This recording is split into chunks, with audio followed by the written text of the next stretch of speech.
Hello friends, my self CA Chetan Malik and मैं आपके CA inter में टैक्स एंड कॉस्ट का पेपर आप लोग को पढ़ाता हूं।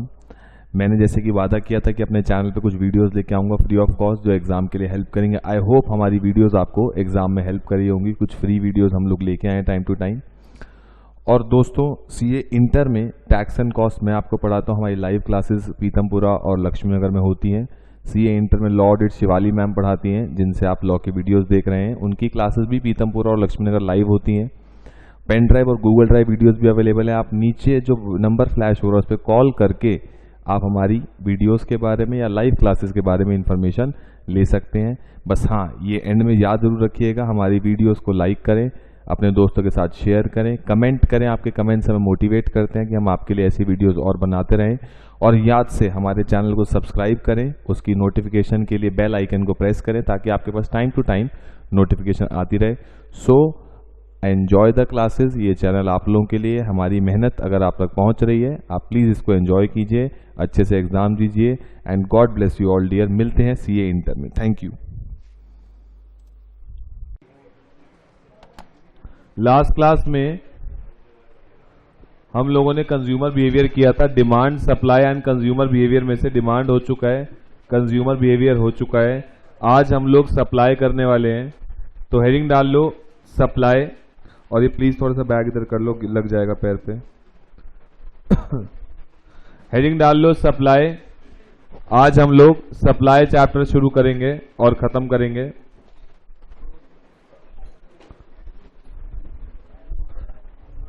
बुक दिए, बुक अकाउंट्स की। अच्छा, एक सेकंड। वैसे आज बुक्स अगर आपने ले ली है तो आज का मतलब अभी तक जो होमवर्क हम लोग नहीं कर पाए, थोड़ा सा सुन लो पहले उसके बारे में। कल अकाउंट्स में हम लोग अकाउंटिंग टर्म्स कर रहे थे। अकाउंटिंग टर्म्स, तो ये आपको रीड करनी है। अकाउंटिंग टर्म्स आज जाके, जो बैलेंस अकाउंटिंग टर्म्स है, ये आपको रीड करनी है आज जाके, जो कल हमारी रह गई थी। अभी वैसे टॉपिक खत्म नहीं हुआ है, तो ये आपको रीड करना है। कल आपको और डिटेल में बताऊंगा कि इस टॉपिक को कैसे पढ़ना है। अभी हमारे 1 to 9 जो चैप्टर नंबर 1 है, इसमें टॉपिक 1 to 9 हम लोग कर चुके हैं, लेकिन उसको कैसे रीड करना है, बुक का कैसे यूज करना है, आपको कल अच्छे से बताऊंगा। बस अभी फिलहाल टर्म्स एक बार आप पढ़ सकते हो, सारी की सारी टर्म्स आप एक बार पढ़ सकते हो। हेडिंग डाल लो सप्लाई। आज हम लोग सप्लाई शुरू करेंगे। एक बार सप्लाई के साथ साथ ना, सप्लाई हम लोग कैसे करने वाले हैं कि डिमांड पूरा साथ साथ रिवाइज करेंगे और उसके साथ सप्लाई करेंगे कंपैरिजन में, ताकि याद हो जाए अपने को। हमारा मेन टारगेट है कि अपने को याद भी हो जाना चाहिए साथ साथ। तो हम लोग सप्लाई चैप्टर जो करने वाले हैं वो इन कंपैरिजन विद डिमांड करने वाले हैं, और डिमांड के लिए छोटा कॉलम बनाएंगे। ये बस हमको रिकॉल करनी है सारी चीजें, ताकि सप्लाई सामने सामने लिखेंगे तो दोनों चैप्टर सही से याद हो जाएंगे आपको। सबसे पहले डिमांड की बात करते हैं। याद करो, डिमांड वाला चैप्टर में सबसे पहला टॉपिक क्या था? सबसे पहला topic meaning of demand.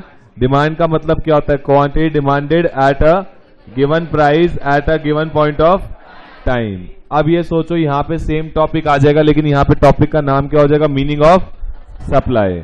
Meaning of supply क्या होगा? Quantity supplied at a given price at a given point of time. Point clear है? सिंपल है।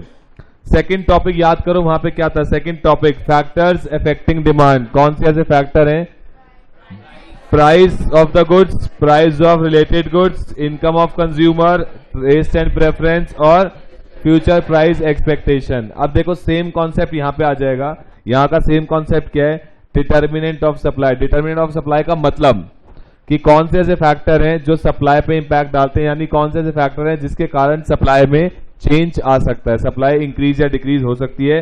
सबसे पहले आया price of the goods. Price of the goods में क्या रहेगा? प्राइस बढ़ने पर सप्लाई का क्या रहेगा? बढ़ जाएगी, और प्राइस कम होने पर सप्लाई कम हो जाएगी। कैसा रिलेशनशिप रहता है? डायरेक्ट कह लो या पॉजिटिव कह लो, सप्लाई और प्राइस का। प्राइस ऑफ रिलेटेड गुड्स में हम लोग नहीं पढ़ते सप्लाई का कोई रिलेशनशिप। कॉस्ट ऑफ प्रोडक्शन, आप मुझे बताओ, एक प्रोड्यूसर के एंगल से पूरा चैप्टर है ये, उसको सप्लाई करनी है। डिमांड किसके एंगल से होता है चैप्टर? कंज्यूमर के एंगल से। ये पूरा चैप्टर किसके एंगल से है? प्रोड्यूसर के एंगल से। कॉस्ट ऑफ प्रोडक्शन का मतलब क्या होता है? जो लागत लगी है गुड्स को बनाने की, गुड्स की कॉस्ट ऑफ प्रोडक्शन। अगर वो ज्यादा होगी तो सप्लाई कम होगी, और अगर कॉस्ट ऑफ प्रोडक्शन कम होगी तो सप्लाई ज्यादा होगी। सिंपल है। टैक्स का बेसिकली मतलब क्या है? वो टैक्स, इनकम टैक्स जो हमें अपनी इनकम पे देना होता है। अगर सिंपल सी बात है, हमारे गुड्स या सर्विसेज पे ज्यादा टैक्स लग रहा है, टैक्स का रेट ज्यादा है, तो सप्लाई कम, क्योंकि हमारा प्रॉफिट मार्जिन कम हो जाएगा। लेकिन अगर टैक्स का रेट कम है तो सप्लाई हम लोग ज्यादा करेंगे, बिकॉज हमारा प्रॉफिट मार्जिन ज्यादा रहेगा। टेक्नोलॉजी का बात के बारे में क्या पढ़ते हैं हम लोग? एडवांस टेक्नोलॉजी जितनी आती चली जाएगी, जितनी एडवांस टेक्नोलॉजी, उससे क्या होगा? कॉस्ट ऑफ प्रोडक्शन कम हो जाएगी, जिसके कारण हम सप्लाई ज्यादा करेंगे। और अगर ओल्ड टेक्नोलॉजी की चीज हम यूज कर रहे हैं तो कॉस्ट ऑफ प्रोडक्शन ज्यादा और सप्लाई कम। पॉइंट क्लियर है? सिंपल पॉइंट्स है। तो और तीसरा कॉन्सेप्ट वहां पे क्या था? तीसरा कॉन्सेप्ट वहां पर लॉ ऑफ डिमांड क्या बोलता था? रिवाइज कर रहा हूं। Other factors being constant, price बढ़ने पर डिमांड कम हो जाएगी, प्राइस कम होने पर डिमांड बढ़ जाएगी। अब यहां पे सेम कॉन्सेप्ट आ गया, law of supply. Law of supply क्या बोलेगा? Other factor being constant, price के बढ़ने पर सप्लाई बढ़ जाएगी और प्राइस के कम होने पर सप्लाई कम हो जाएगी। तो इसी कंपैरिजन के साथ पूरा चैप्टर रिवाइज भी हो जाएगा डिमांड वाला, और सप्लाई साथ साथ लिखेंगे, कॉन्सेप्ट भी याद हो जाएगा। अपने को नोट करना शुरू कर दो अब।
इसमें यह है कि हम रिलेशनशिप नहीं निकालते हैं, मतलब सप्लाई के केस में प्राइस ऑफ रिलेटेड गुड्स का सप्लाई से कोई नाता नहीं है, रिलेशनशिप हम निकालते नहीं, डज नॉट एग्जिस्ट, इसलिए इसको लिख दिया, but it does not exist.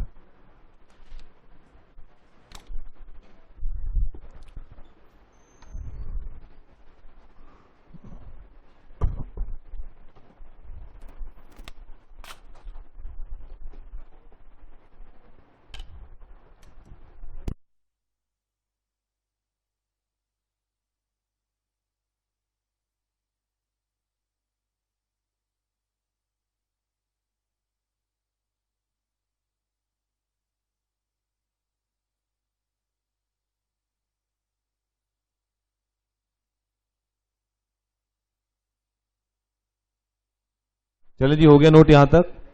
Next कहानी, अब अच्छा बताओ डिमांड में नेक्स्ट कहानी याद करो क्या थी। डिमांड में सर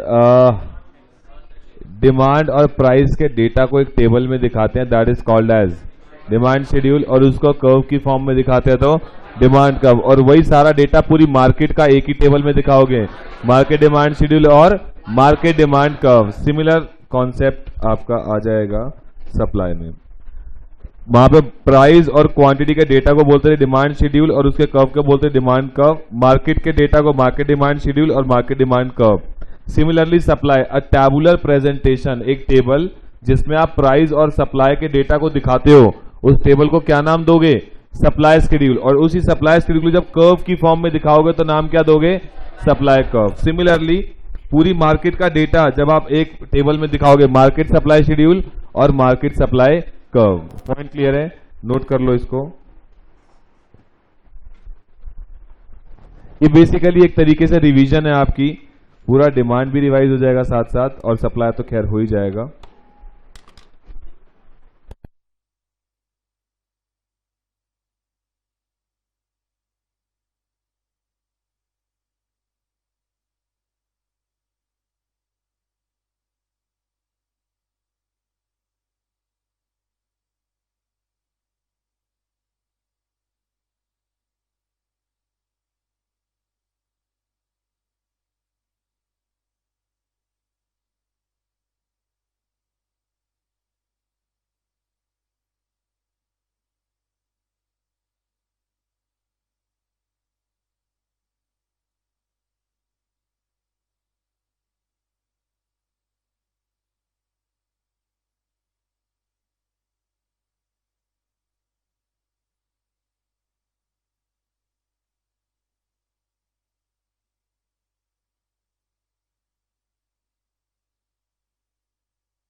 चलें जी, आगे चलें।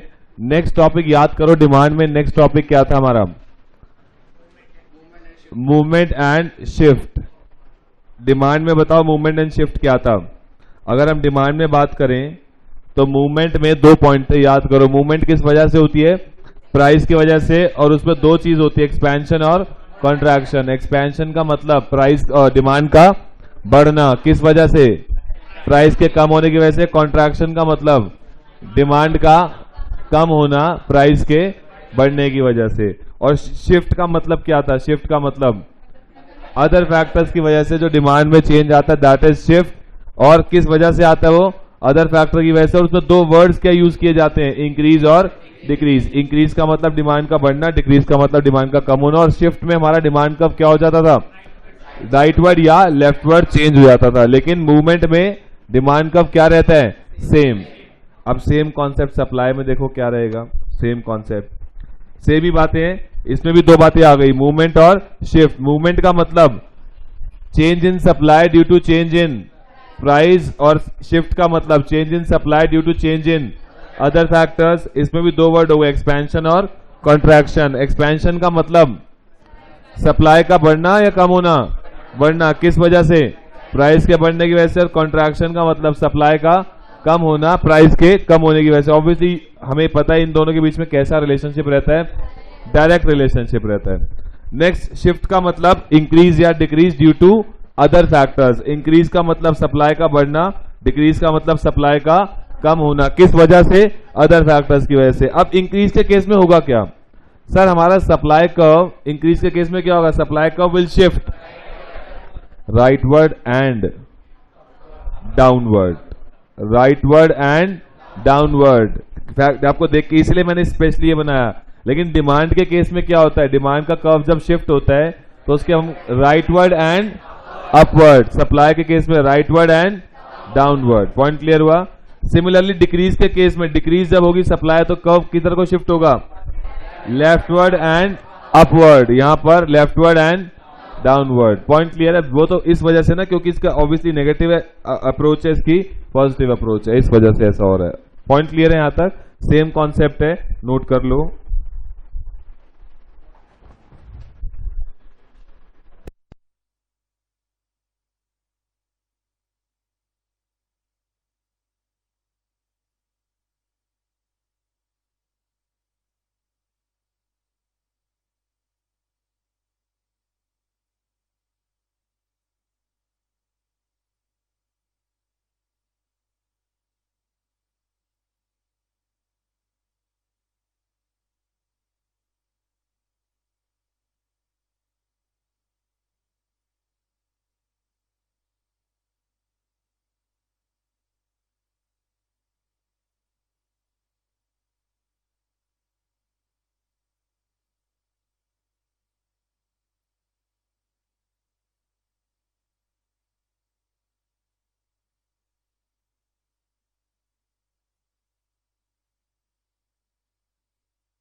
चले जी, हो गया नोट यहां तक?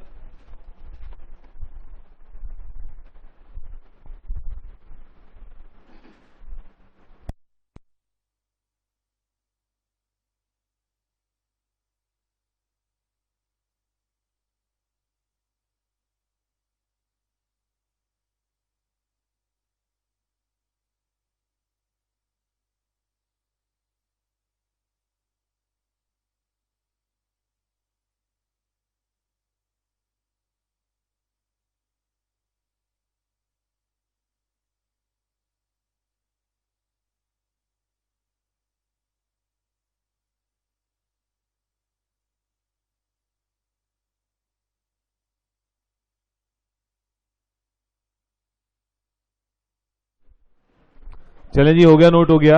इसके बाद याद करो डिमांड में हमारा क्या कॉन्सेप्ट था। डिमांड में इसके बाद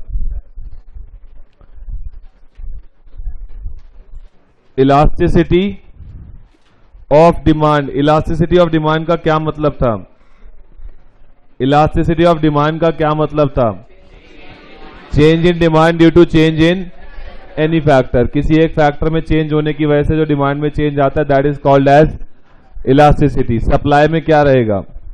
change in supply due to change in any factor. वहां पे कितने टाइप की इलास्टिसिटी थी डिमांड में? सर 3, प्राइस, इनकम और क्रॉस। प्राइस का मतलब change in demand due to change in price. Income का मतलब change in demand due to change in income. Cross का मतलब change in demand of good X due to change in price of goods Y. यहां पे इतना कुछ नहीं है, यहां पे सिंपल आपके सिलेबस में जो है that is only price elasticity. Price का मतलब change in supply due to change in price. उसके कितने फॉर्मूले थे प्राइस के, वहां पर कितने फॉर्मूले थे? 4। पहला क्या था याद करो, percentage method, percentage change in quantity demanded upon percentage change in price. Second method क्या था, फॉर्मूला याद करो, Q0 minus Q1 upon Q0 plus Q1 into में P0 plus P1 upon P0 minus P1। यहां पे वो भी नहीं है। थर्ड फॉर्मूला क्या था वहां पे, total expenditure method. Total expenditure और प्राइस अगर सेम डायरेक्शन में जाएं तो elasticity less than 1, opposite direction में जाएं मोर देन 1 और कोई रिलेशनशिप ना हो इक्वल टू 1। यहां पे वो मेथड भी नहीं है। चौथा मेथड क्या था वहां पर, पॉइंट इलास्टिसिटी। वो हम यूज कब करते हैं, जब change is very low, change बहुत कम होता था, वो मेथड यूज करते हैं। उसका फॉर्मूला क्या था, lower segment upon upper segment. यहां पे वो मेथड भी नहीं है। यहां पे प्राइस इलास्टिसिटी निकालने का सिर्फ इकलौता मेथड है, कौन सा, percentage method. Percentage change in supply upon percentage change in price. Point clear हो गया, नोट करो। Supply is very easy as compare to demand. इसमें चीजें 2-4 कम ही है, ज्यादा नहीं है आपके सिलेबस में।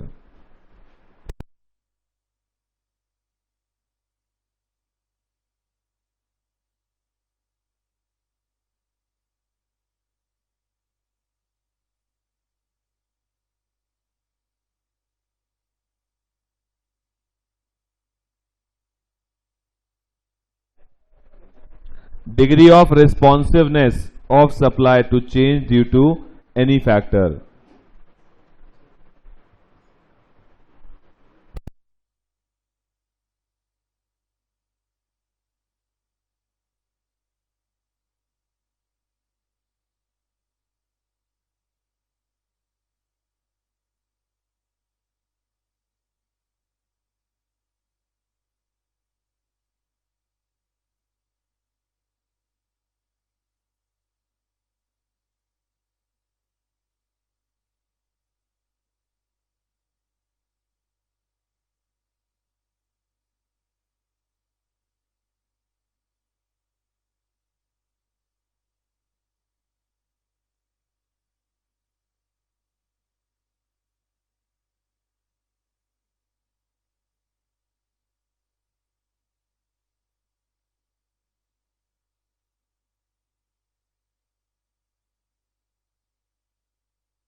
चलें जी आगे चलें। इसके बाद का कॉन्सेप्ट याद करो क्या था, इलास्टिसिटी की क्या आती है, कोफिशिएंट। कोफिशिएंट का मतलब इलास्टिसिटी का आंसर क्या आ सकता है। सर डिमांड के केस में हमने पढ़ा था इलास्टिसिटी का आंसर क्या आ सकता है, 0 से लेके इन्फिनिटी। या तो आंसर 0 आएगा, या फिर लेस देन 1, या फिर इक्वल टू 1, या फिर मोर देन 1, और या फिर इन्फिनिटी। 0 से लेके 1 तक। 0 का मतलब और नाम था क्या, परफेक्टली इनइलास्टिक। मतलब क्या था कि परसेंटेज चेंज इन डिमांड है या नहीं है, नहीं है, प्राइस में सिर्फ चेंज है। लेस देन 1 का नाम क्या था, इनइलास्टिक। उसका मतलब क्या था, percentage change in demand is less than percentage change in price. Equal to 1 का मतलब क्या था, percentage change in demand is equal to percentage change in price, और उसका नाम क्या था, यूनिटरी इलास्टिक। उसके बाद मोर देन 1 का नाम इलास्टिक। उसका मतलब क्या था, percentage change in demand is more than percentage change in price, और इन्फिनिटी का नाम perfectly elastic. No change in price लेकिन फिर भी change in demand. Point clear था। अभी सप्लाई में क्या रहेगा, सप्लाई के भी कोफिशिएंट कहां से स्टार्ट होंगे, 0 से लेके infinity. 0 less than 1, equal to 1, more than 1 और इन्फिनिटी। 0 का मतलब क्या होगा यहाँ पे, 0 आंसर वही रिपीट सेम बात। 0 आंसर कब आ सकता है, जब न्यूमिनेटर में 0, डिनोमिनेटर में 0। न्यूमिनेटर में 0 होगा, न्यूमिनेटर में 0 होने का मतलब there is no change in supply but there is a change in price. इसका नाम क्या रहेगा? Perfectly inelastic. लेस देन 1 का मतलब इनइलास्टिक, तो नाम हो गया, मतलब क्या हो गया? Percentage change in supply is less than percentage change in price. Equal to 1, percentage change in supply is equal to percentage change in price. More than 1 का नाम elastic, percentage change in supply is more than percentage change in price. और infinity का मतलब no change in price but there is a change in supply, और उसका नाम क्या रहेगा? Perfectly elastic. ठीक है जी, ये हमारी अगली कहानी रही, इसको करो नोट।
जो भी बज रहा है, जिसका भी बज रहा है, बंद कर लो।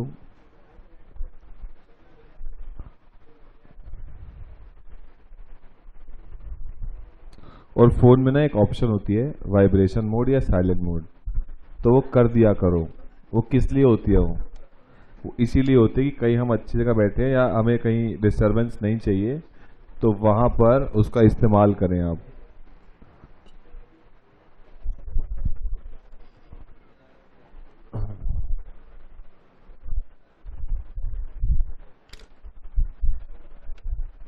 चलें जी, हो गया नोट यहां तक।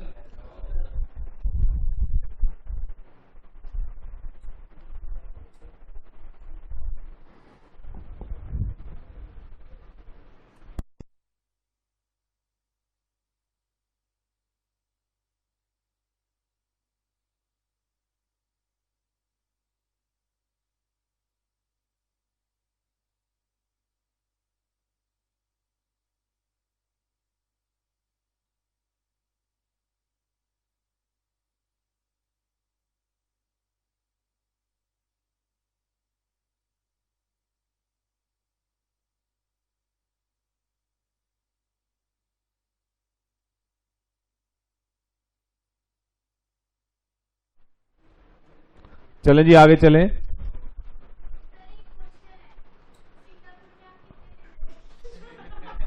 क्या सिंगापुर में?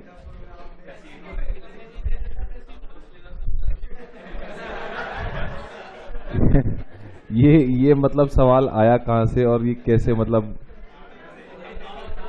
नहीं नहीं, ये सवाल आया कहां से?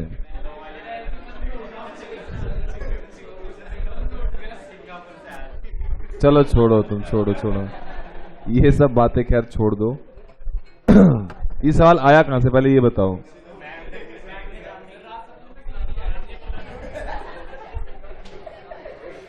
चलो जो भी है छोड़ो, अभी छोड़ो।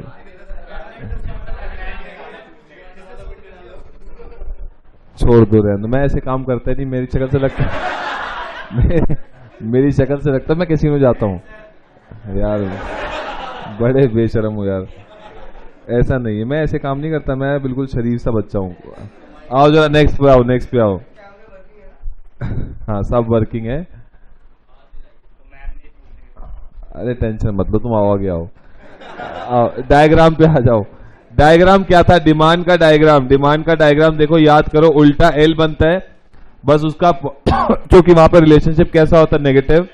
यहां पे सीधा एल बनेगा। रीजन बीइंग देखो, सप्लाई और प्राइस हमारी वाई एक्सिस पे प्राइस आ गया, एक्स एक्सिस पे सप्लाई आ गई। जीरो का मतलब क्या रहता है, there is no change in supply. इसका मतलब क्या है, सप्लाई क्या है, कांस्टेंट है। सप्लाई कांस्टेंट है तो वो स्ट्रेट लाइन बन जाएगी। सिमिलरली इन्फिनिटी का मतलब क्या होता है, प्राइस क्या रहता है उसमें, कांस्टेंट। तो प्राइस कांस्टेंट हो गया तो प्राइस के लिए एक सिंगल लाइन बन गई, सप्लाई चेंज होती रहेगी। जीरो और इन्फिनिटी के बीच में ऑब्वियसली क्या होगा, वन। वन और जीरो के बीच में लेस देन वन, और वन और इन्फिनिटी के बीच में ऑब्वियसली मोर देन वन। जब 5 ही आंसर है तो यही हो सकता है पॉसिबल ऑप्शन। पॉइंट क्लियर है यहां तक। तो उसमें बनता है हमारा उल्टा एल, इसमें बन जाता है सीधा एल, अगर एक ही डायग्राम पे पांचों कोफिशिएंट अपने को दिखाने हो तो।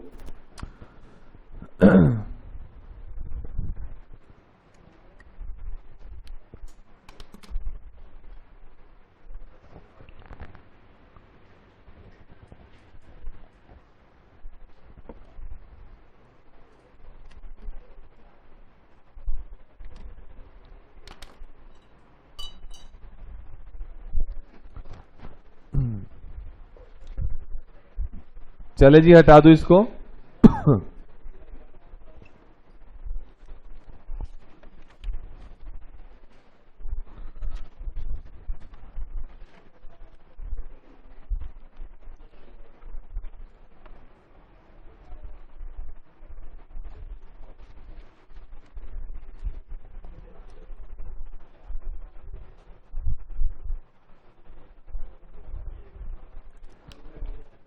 मैं जरा मैम से पूछ के आऊं।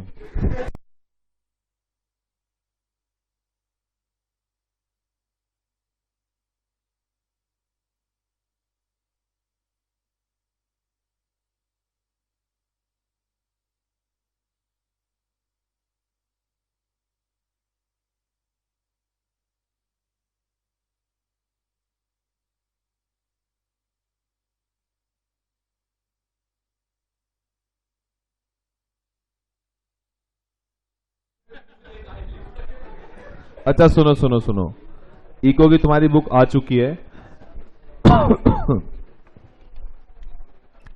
ठीक है, अब इसमें मैं थोड़ा सा आपको गाइड कर दूं कि क्या पढ़ना है, कैसे पढ़ना है। देखो, आपका पहला जो चैप्टर है, पहला chapter that is nature and scope of business economics, ये हमने कर लिया।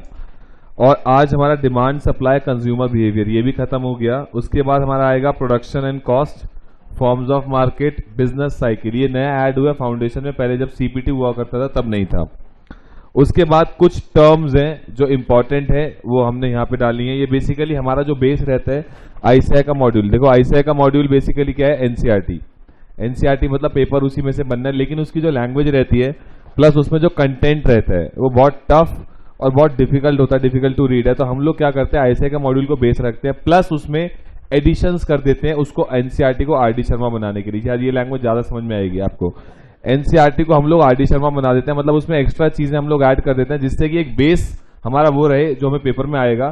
प्लस एक्स्ट्रा प्रैक्टिस के लिए इसमें जैसे हमने लास्ट में सेल्फ एग्जामिनेशन क्वेश्चन और ये समरी है, ये आपको अभी इतना अच्छा नहीं लगेगा समरी को पढ़ते हुए, लेकिन पेपर में आपको एक दिन की छुट्टी मिलती है। अगर आपको पता हो, उस एक दिन की छुट्टी में पूरी इकोनॉमिक्स अगर पढ़नी है तो आप ये मान के चलो ये समरी सिर्फ आप पढ़ के जाओगे आपके लिए सफिशिएंट है, आपको कुछ और पढ़ने की रिक्वायरमेंट नहीं। ये हमारी मेहनत है जो हमने ऐड किया इसमें। अब मैं आपको दिखाता हूं, एक मिनट। ये सेल्फ एग्जामिनेशन क्वेश्चन के बाद ये आ गई समरी।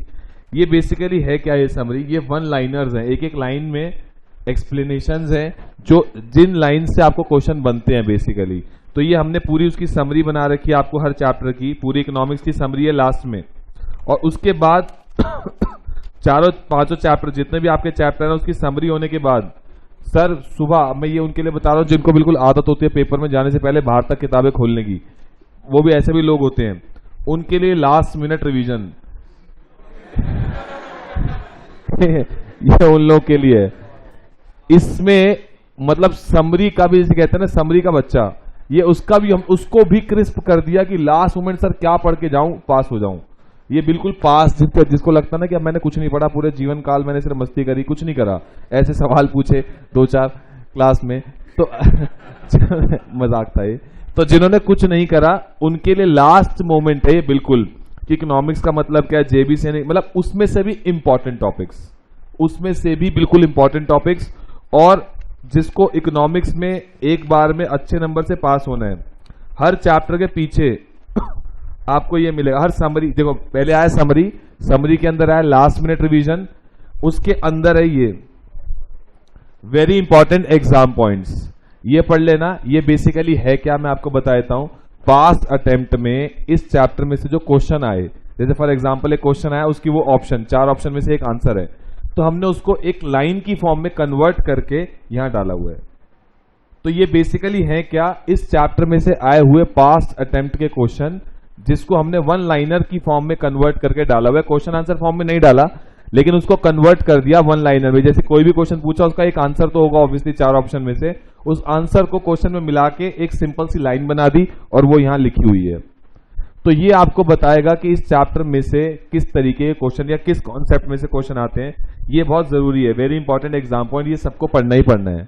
हर चैप्टर के बाद आपको ये मिलेगा। तो इसका पैटर्न कैसा हो गया, बेसिकली आपके पहले सारे चैप्टर डिटेल में एक्सप्लेन्ड है, पूरे के पूरे चैप्टर डिटेल है, प्लस उसके पीछे आप उस चैप्टर के लगे हुए एमसीक्यूज, उस चैप्टर के पीछे ही देखो जैसे कोई भी चैप्टर खत्म हुआ उसके बाद उसके एमसीक्यूज हैं, और एमसीक्यू में जो आंसर है वो रेड से मार्क्ड है, हर 4 ऑप्शन में से जो आंसर है वो रेड से मार्क किया हुआ है, ताकि आपको बार बार पेज ना पलटने हो। देखो मेरी सोच है, मेरी प्रेफरेंस है कि थ्योरी अभी के लिए, अभी आपका ना कोई टेस्ट नहीं है, जैसे हमने कोई चैप्टर पढ़ा उसके बाद मुझे 100 एमसीक्यू करने हैं, तो ये कोई नहीं चैप्टर पढ़ लिया तो 100 के 100 में कर पाऊंगा, या मेरा कोई अभी टेस्ट नहीं हो रहा, मेरा ये लर्निंग फेज चल रहा है कि मुझे उस थ्योरी को अपने दिमाग में बिठाना है।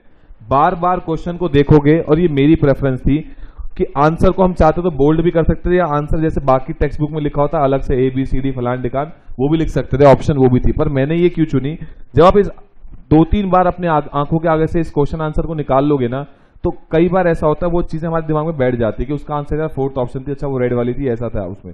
लेकिन ये कब होगा, जब आप उसको 3-4 बार सिर्फ रीडिंग करो, रटो मत, रीडिंग करोगे 3-4 बार, क्वेश्चन किस टाइप के आते हैं अपने आप एक विजुअल इमेज बन जाती है उसके दिमाग में। उसके कारण हमने कलर्ड के साथ, थोड़ा सा कलर्स के साथ हमने थोड़ा सा खेला है, ये आपको देख लेना बहुत इफेक्ट डालेगा लास्ट में आके। तो ये एमसीक्यूज है जिसके आंसर रेड से मार्क्ड है, इसको आपको सिर्फ क्वेश्चन जैसे चैप्टर खत्म हुआ उसको बस क्लास में बैठ के, क्लास में ही हम ये सारे करेंगे। जैसे हमारा 1 और 2 चैप्टर हो गया, तो नेक्स्ट ट्यूसडे, अब थर्सडे हो गया आज, ट्यूसडे को हम चैप्टर 1 के सारे एमसीक्यू क्लास में बैठ के एक बार रीडिंग लगाएंगे, जो आपको नहीं समझ में आएंगे, डाउट होगा, वो आप मेरे से क्लास में लोगे। Chapter 1 over from my side. Similarly chapter 2 demand supply consumer behaviour के सारे एमसीक्यू हम क्लास में करेंगे, आपको डाउट आएगा आप मेरे से लोगे, नहीं आएगा चैप्टर 2 इज ओवर।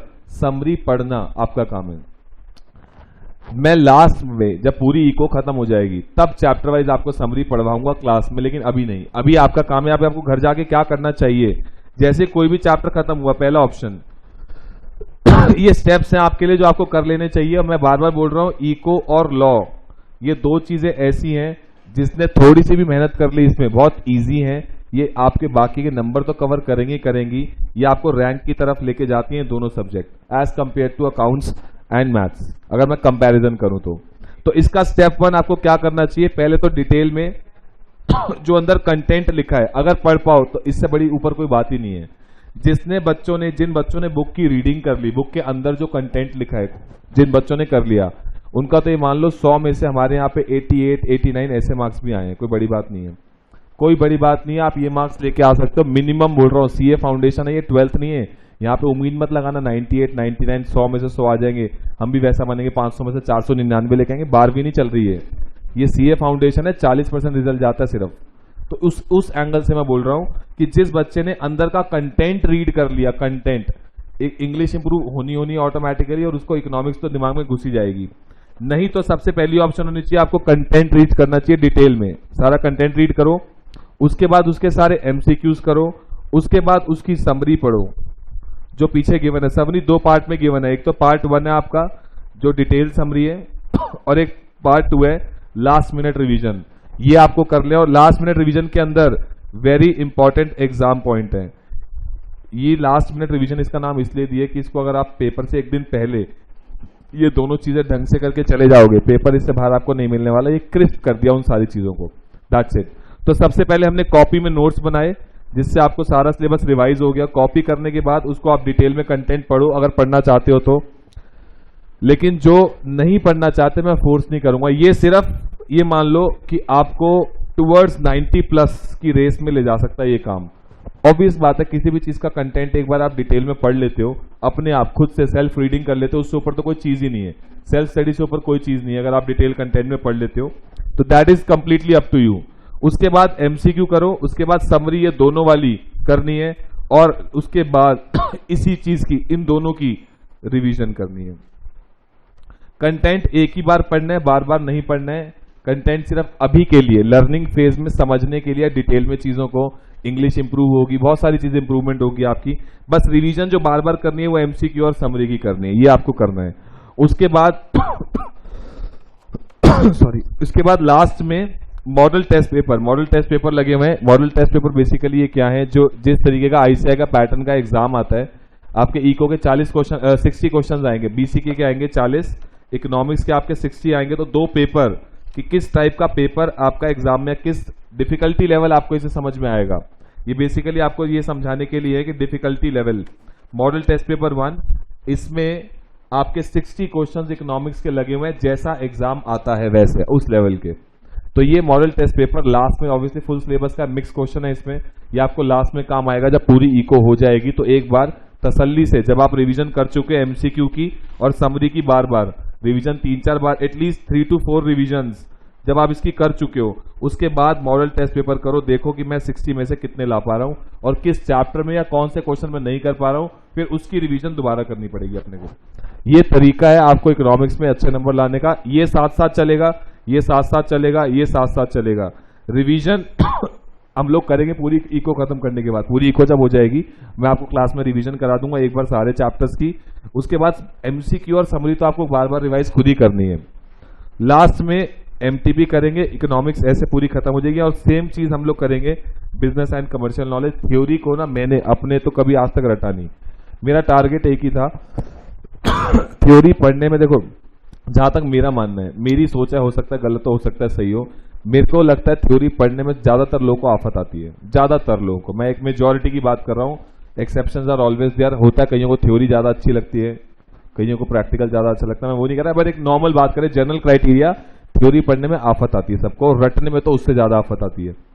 तो इसीलिए ना आप क्या करो, रीडिंग करो। 3-4 बार रीडिंग कर लोगे ना, अपने आंखों के आगे से निकाल लोगे, वो चीज मेरे से लिख लो, आपको अपने आप याद हो जाएगी। पर प्रेशर मत डालो, रोज का आधा घंटा 1 घंटा थ्योरी के लिए निकाल लो। प्रैक्टिकल में तो टाइम लगता ही है, लेकिन रोज की एक हैबिट डाल लोगे ना, आधे पौने घंटे 1 घंटे की, रोज का इंग्लिश कुछ क्या बोलते हैं, इको पढ़ ली, थोड़ी बहुत लॉ पढ़ ली, रोज का 1 घंटा हैबिट बना लो, अपने आप थ्योरी सारी आपको खुद से याद हो जाएगी, खुद से, रटने की कोई आवश्यकता नहीं है। लेकिन हाँ, रीडिंग आपको 3-4 करनी पड़ेगी, that is completely on to you. नहीं करोगे अपना नुकसान है, मेरा कोई नुकसान नहीं है। मेरा काम है सारा कंटेंट कॉपी में आ जाए, समराइज्ड वे में। डिटेल कंटेंट आपको रीड करना है खुद से। एमसीक्यू में सारे क्लास में कराऊंगा, आपको जो डाउट होगा डाउट लूंगा क्लास के अंदर ही।